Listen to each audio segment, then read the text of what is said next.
Hey guys, इसके पहले मैं 2 वीडियो बना चुका हूँ, जिसमें पहली वीडियो जो थी तो हमारा जो पहला यूनिट था pharmacology of drug acting on respiratory system. तो पहली वीडियो में हमने उसका डेफिनेशन और थोड़ा सा इंट्रो देखा था। दूसरी वीडियो में हमने जो हमारा उसके अंदर पहला चैप्टर है एंटी अस्थमेटिक ड्रग, उसके बारे में हमने थोड़ा डिटेल में पढ़ा था कि एंटी अस्थमेटिक क्या होता है, उसके क्लासिफिकेशन क्या है वगैरह वगैरह। अब हम इस वीडियो में हम देखेंगे मैकेनिज्म ऑफ एक्शन, अस्थमा का मैकेनिज्म ऑफ एक्शन क्या है, ठीक है। उसके बाद हम इसमें ट्रीटमेंट देखेंगे और इसमें कौन कौन सी ड्रग्स का मतलब जो ड्रग्स हमने क्लासिफिकेशन पढ़ा था उसी का हम यूज भी अच्छे से पढ़ेंगे। उसका फार्माकोलॉजी फार्माकोकाइनेटिक्स सारी चीजें हम पढ़ेंगे, ठीक है। तो हमारा ये मैकेनिज्म ऑफ एक्शन है अस्थमा का, ये कैसे है ये चलिए हम देखते हैं। तो सबसे पहले जो हम हमारे बॉडी में जब क्या होता है अस्थमा कॉज कैसे होता है, ये फॉरेन जो मटेरियल होते हैं, जो फॉरेन सब्सटेंस होते हैं, वो जब हमारे अंदर आते हैं तभी हमें अस्थमा कॉज होता है, ठीक है। अक्सर ये होता है। अब इसमें क्या होता है, फॉरेन मटेरियल क्या करेगा, हमारी बॉडी के अंदर आएगा। कैसे आएगा, अभी डायरेक्ट तो नहीं चला जाएगा पेट में से या कहीं से, ये नाक से जाएगा या कैसा मुंह से जाएगा, और वहां जाने के बाद क्या करेगा, लंग्स में चला जाएगा।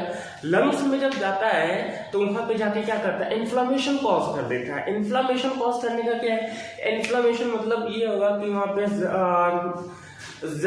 जख्म बना देगा और जैसे नैरो कर देगा वहां पर, और स्वेलनेस आ जाएगी, जिसकी वजह से क्या होता है हमारी बॉडी में अस्थमा कॉज होता है। अब यहाँ पे हमारी बॉडी में आया, उसके बाद क्या होता है कि जो मटेरियल होता है फॉरेन मटेरियल, जो भी बैक्टीरिया जो भी है, डस्ट है, ये वायरस है, इन्फेक्शन है, जो भी है वो सिर्फ हम एंटीजन कहते हैं, ठीक है। और हमारी बॉडी में एक होता है our bodies immune system generate antibody to fight with क्या फॉरेन मटेरियल, या हमारे बॉडी में इम्यून सिस्टम जो होता है, इम्यून सिस्टम के अंदर होता है एंटीबॉडी, ठीक है। एंटीबॉडी एक ऐसा चीज है जो क्या काम करता है, जैसे क्या होता है सिक्योरिटी प्रोवाइड करता है। सिक्योरिटी मतलब दुश्मन को मारने के काम में आता है। जो हमारा फॉरेन मटेरियल होगा, जो भी होगा, एक्टेरिया होगा, बैक्टीरिया होगा, जो भी होगा, चाहे जो हो, वायरस हो, इन्फेक्शन हो, कुछ भी हो, तो उसको क्या करता है, ये हमारा जो होता है एंटीबॉडी होता है ना, यही क्या करता है, लड़ने का काम करता है, उसको किल करता है, मारता है। तो ये क्या है, जैसे कि Z+ सिक्योरिटी हमारी बॉडी को यही देता है, ठीक है। चारों तरफ से घेर लेगा, उससे लड़ेगा, मारेगा, जितना हो पाएगा उससे उतना ही मारेगा। अब देखिए यहाँ से हमारा एंटीजन आया और यहाँ से क्या आता है हमारा एंटीबॉडी। ये कहाँ पे एंटीबॉडी आती है, मास्ट सेल पे। ये जो मास्ट सेल होता है हमारे अंदर, ये एंटीजन और एंटीबॉडी दोनों आके क्या होंगे, वहां पे आ जाएंगे सामने। अब हमारा एंटीबॉडी मास्ट सेल के साथ आके बाइंड हो जाएगा, ठीक है, बाइंड हो गया और ये भी आ गया। यहाँ पे ही क्या होता है, हमारा दूसरी होता है एंटीजन और एंटीबॉडी, एंटीजन और एंटीबॉडी इंटरेक्शन होता है, ठीक है। अब यहाँ पे जब इंटरेक्शन होगा तो क्या होगा, मास्ट सेल जो होता है, मास्ट सेल क्या होगा, टूट जाएगा। यहाँ पे क्या होगा, मास्ट सेल टूटेगा, जिसी को क्या कहते हैं हम, डीग्रेनुलेशन इसी को कहते हैं। ये मतलब बढ़िया फॉर्म में होगा। वहां पे जब क्या होगा, जब यहाँ पे ये जॉइंट होंगे, सब बाइंड होंगे, तो ये क्या होगा, डीग्रेन्यूल होगा। डीग्रेनुलेशन मतलब टूट जाएगा। अब यहाँ पे जैसे छोटे छोटे टुकड़ों में हो जाएगा। अब यहाँ से जब टूटेगा तो यहाँ क्या होता है, ये क्या करता है, रिलीज करता है किसको, मेडिएटर्स को, ठीक है, मेडिएटर्स को रिलीज करता है। अभी कौन से मेडिएटर्स होते हैं, यहाँ पे है देखिए, हिस्टामिन, प्रोटीज, एंजाइम, प्रोस्टाग्लैंडिन, ये सारे चीज क्या है, ये हमारे मेडिएटर है, ठीक है। ये क्या करेंगे, ये जो मेडिएटर्स होते हैं, ये सब क्या हेल्प करते हैं फाइट विद फॉरेन मटेरियल। जो भी हमारा फॉरेन मटेरियल होगा उससे हमारा लड़ेगा, मारेगा, जब तक उसके अंदर ताकत रहेगी, जब तक वो लड़ेगा, अपने आप को मतलब हमारे बॉडी को महफूज रखेगा उस चीज से। तो ये लड़ता, अब ये लड़ते लड़ते क्या होता है मालूम है, हमारे बॉडी में फॉरेन मटेरियल से लड़ते रहते क्या हो जाता है कि जो लड़ाई होती है, जब कहीं भी होगा, जंग होती है, तो क्या होता है, एक ही आदमी को तो नुकसान होता नहीं है, दोनों आदमियों को नुकसान होता है, ठीक है, दोनों तरफ के लोगों को, दोनों गिरोह के लोगों को नुकसान होता है। तो ऐसे ही सेम यहाँ पे ये है कि जब फॉरेन मटेरियल को तो मार देता है, लेकिन क्या होता है कि हमारे सेल जो होते हैं वहां पे प्रेजेंट होते हैं, वो भी डैमेज होते हैं, कुछ जो डैमेज हो जाते हैं, मर जाते हैं, जिसकी वजह से क्या होता है, इन्फ्लामेशन कॉज होता है। और वहां पे इन्फ्लामेशन की वजह से क्या होगा, ये इन्फ्लामेशन कॉज हो, और जिसकी वजह से क्या होता है, अस्थमा कॉज होता है। तो यही हमारा मैकेनिज्म ऑफ एक्शन यही है अस्थमा का। इसके बाद हम ट्रीटमेंट देखेंगे, ठीक है। तो चलिए देखते हैं हम ट्रीटमेंट क्या है, या अस्थमा जब हो जाता है, कॉज होता है, तो उसका ट्रीटमेंट क्या होता है। तो बेसिकली कोई भी डिसीज हो, कोई भी बीमारी हो, तो उसमें हम तीन स्टेप होता है जिससे हम क्या होता है बीमारी को क्योर कर सकते हैं, ठीक है। सबसे पहला उसमें जो होता है ये होता है हमारा सेल्फ केयर। सेल्फ केयर मतलब ये होता है कि कोई भी बीमारी हो जाती है, बुखार हो, खांसी हो, कुछ भी होता है, तो सबसे पहले हम घरेलू ट्रीटमेंट करते हैं, जो भी होता है, तो सबसे पहले हम सेल्फ केयर करते हैं और ये देखते हैं कि हम कौन सी गलतियां कर रहे हैं, या किस वजह से हमारी क्या कमी है जिसकी वजह से हमें ये डिसीज कॉज हो रहा है। तो जैसे इसमें हमारा अस्थमा में सेल्फ केयर कैसे कर सकते हैं, हम क्या करें, जैसे जो लोग स्मोकिंग करते हैं या ड्रिंकिंग करते हैं, तो उसको क्विट करना पड़ेगा, रोकना पड़ेगा, अपनी लाइफ स्टाइल को इम्प्रूव करना पड़ेगा।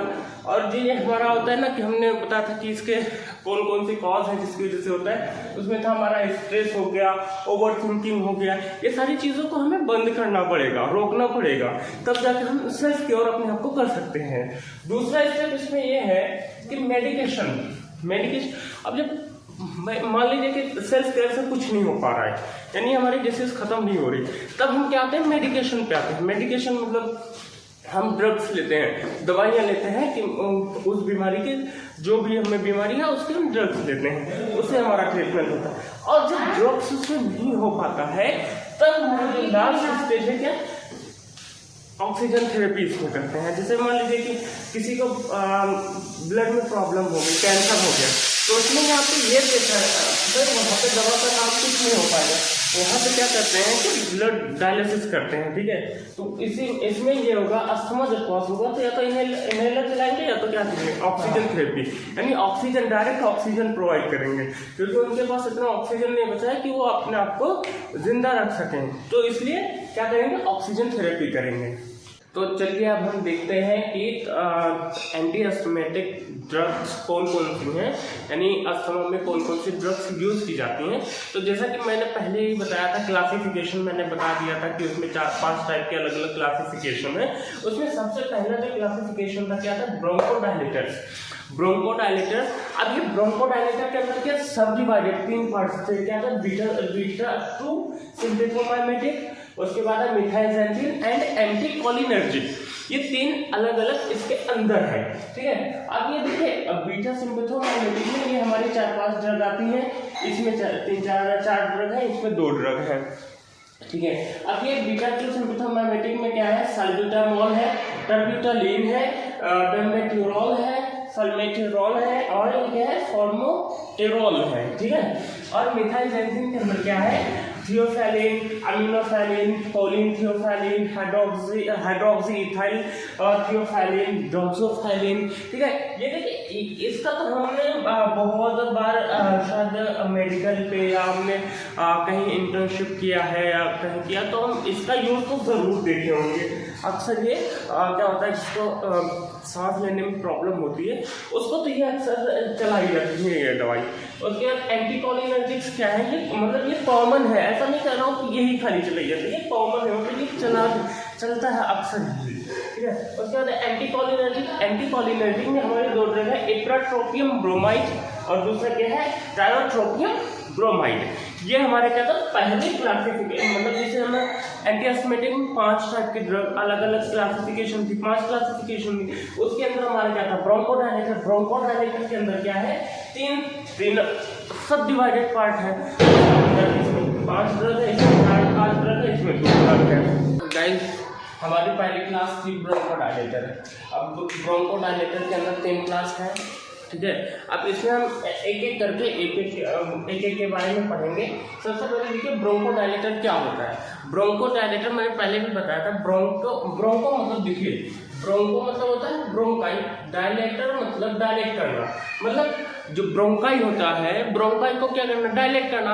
अस्थमा की वजह से क्या होता है, कॉन्ट्रैक्शन हो जाता है, कॉन्ट्रैक्शन होता है जिसकी वजह से क्या होता है, सांस लेने में प्रॉब्लम होती है। तो ये क्या काम करता है, ब्रोंकोडायलेटर जो होता है ये क्या करता है, ब्रोंकाई को यानी जो पासवे ऑफ एयर है, नहीं जो हमारे लंग्स तक जाता है, वो क्या करता है, उसको डायलेट करता है, मतलब बड़ा करता है, जिसकी वजह से क्या होता है, सांस लेने में आसानी होती है। तो ठीक है, इसका देखिए क्या, dilate airway of lungs to make breathing easier, मतलब ये डायलेट कर देगा जिसकी वजह से क्या होता है, सांस लेने में प्रॉब्लम नहीं होती है। उसके अंदर क्या था, पहला क्लास है, इसके अंदर हमारे 3 क्लास है, जिसमें क्या है, पहला जो है beta two sympathomimetic, beta two sympathomimetic हमने पहले भी पढ़ा है। अब ये देखो, पहले हम इस वर्ड को समझ लेते हैं, सिम्पैथोमाइमेटिक। अब देखिए सिम्पैथो मतलब क्या होता है, सिम्पैथो मतलब क्या होता है, सिंपैथेटिक नर्वस सिस्टम, ठीक है। और ये माइमेटिक मतलब होता है, माइमेटिक मतलब होता है कॉपी करना। अभी क्या करेगा, सिंपैथोमाइमेटिक नर्वस सिस्टम जो होता है उसके एक्शन को कॉपी करता है, उसके एक्शन को कॉपी कर लेगा, जिसकी कॉपी करके हमारा ये अपने ड्रग का एक्शन दिखाएगा, ठीक है। अब इसका मैकेनिज्म है कि ये क्या करता है कि जो हमारा बीटा टू सिम्पैथोमाइमेटिक है, इस पे क्या करेगा, जब हम कोई भी ब्रोंकोडायलेटर ड्रग लेते हैं तो क्या होगा, ये बीटा टू रिसेप्टर पर आएगा, बाइंड हो जाएगा, बीटा टू रिसेप्टर पर बाइंड होगा। अब बाइंड होने के बाद ये क्या करेगा मालूम है, एक्टिवेट कर देगा किसको, AC pathway of GPCR, AC pathway of GPCR. अब जीपीसीआर क्या है, जी प्रोटीन कपल रिसेप्टर, इसको हम 3rd सेमेस्टर में 4th सेमेस्टर में अच्छे से पढ़ चुके हैं, ठीक है। तो इसका आप देख लीजिएगा, इसमें क्या है, ये जब एक्टिवेट कर देगा एसी पाथवे ऑफ जीपीसीआर को एक्टिवेट कर देगा, जिसकी वजह से क्या होगा, ये कन्वर्ट कर देता है किसको, एटीपी को सीएमपी में, एटीपी को सीएमपी में कन्वर्ट कर देगा। इसका फुल फॉर्म क्या, एटीपी का फुल फॉर्म तो बहुत बार देख चुके हैं, ठीक है। अब ये देखिए सीएमपी जो है, सीएमपी का फुल फॉर्म क्या है, साइक्लिक एडेनोसिन मोनोफॉस्फेट, ठीक है। यहाँ पे हम शॉर्ट में जो फुल फॉर्म है यहाँ लिख दिया हूँ मैं। अब ये जब कन्वर्ट हो जाता है, जिसकी वजह से क्या होता है, ये एटीपी कन्वर्ट होगा सीएमपी में, जिसकी वजह से क्या होगा, कॉन्ट्रैक्शन डिक्रीज होगा, कॉन्ट्रैक्शन ऑफ एमएलसीके, एमएलसीके का फुल फॉर्म क्या है, मायोसिन लाइट चेन काइनेज। देखिए ये क्या है, एंजाइम है। अब एंजाइम को पहचानने का तरीका है, लास्ट में ASE आएगा, ठीक है। अब ये क्या करता है, एमएलसीके, कॉन्ट्रैक्शन ऑफ एमएलसीके को डिक्रीज कर देगा, जो क्या करता है, रिस्पॉन्सिबल होता है किसके लिए, for the contraction of muscles, contraction, ये कॉन्ट्रैक्शन का काम करता है। अब इसी की वजह से क्या होता है, जब ये मसल्स को कॉन्ट्रैक्ट करेगा, तो जब मसल्स को कॉन्ट्रैक्ट करता है, जिसकी वजह से क्या होता है, हमारा अस्थमा कॉज होता है। अब इसी वजह से अस्थमा कॉज हो गया, तो अब जो हमारा जो ब्रोंकोडायलेटर हम ड्रग ले रहे हैं, किस लिए ले रहे हैं, ये जो ये कॉन्ट्रैक्शन किया है, कॉन्ट्रैक्शन को ही क्या करेगा, डायलेट करेगा, यानी मसल से जो कॉन्ट्रैक्शन फॉर्म में है उसी को क्या कर देगा, ये डायलेशन फॉर्म में कर देगा, यानी बड़ा कर देगा, छोटा था उसको बड़ा करेगा, ठीक करेगा, ठीक है। तो इसके बाद वाली वीडियो में हम अब ये ज़्यादा लेंथी हो रहा है, ज़्यादा बड़ा वीडियो हो रहा है, तो इसके बाद वाली वीडियो में हम इसके ड्रग के बारे में और इसमें जो भी ड्रग है उस ड्रग के बारे में पूरी डिटेल से पढ़ेंगे।